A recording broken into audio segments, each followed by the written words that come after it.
What's going on, everybody? Welcome into the Birdland Network, where we talk all things Orioles and Major League Baseball. The Orioles announced yesterday, or actually it might even have been today, that just what we thought was going to happen has happened. They've made it official. Gunnar Henderson will not start the season with the Orioles. He is going to go on the injured list to start the season. And we're going to talk a little bit about it and the major implications that has to the Orioles, the roster, and what we think is going to happen moving forward. But before we do that, if you are new here, please consider subscribing to the channel.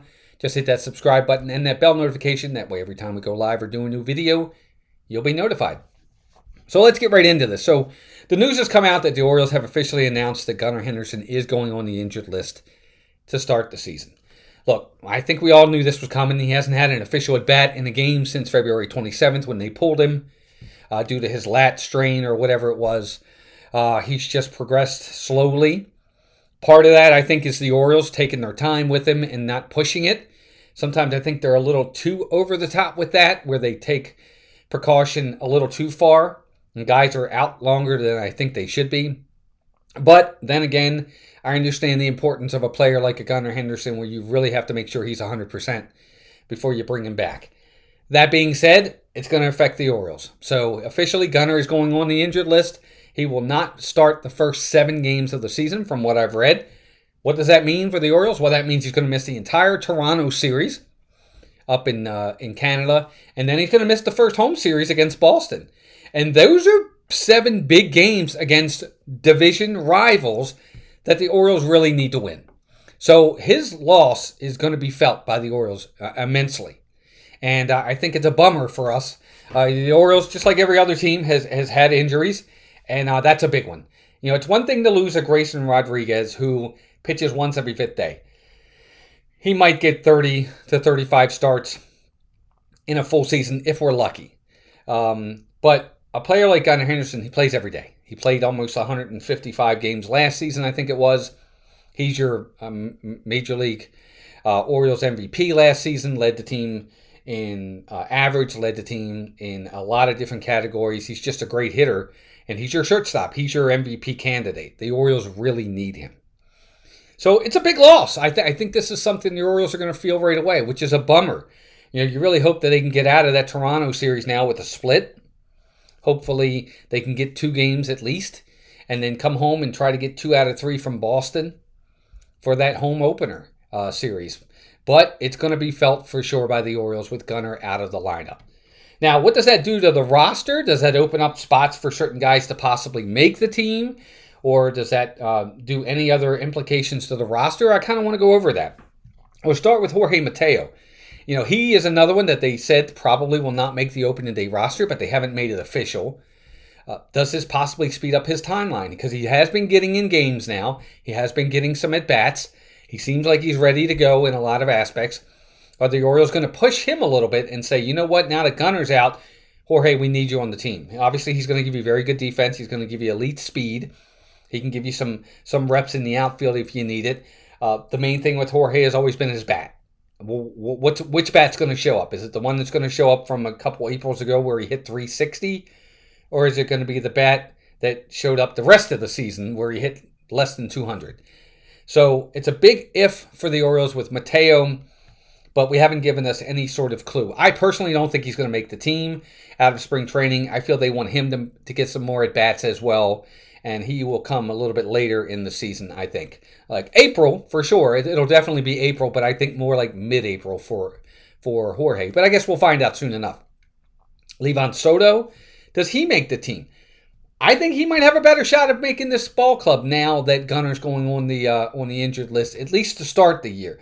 Obviously, I think he's going to be the first casualty if and when either Mateo or Gunnar are ready to come back. I think Soto will be the first casualty of getting DFA'd or sent down to the minor leagues.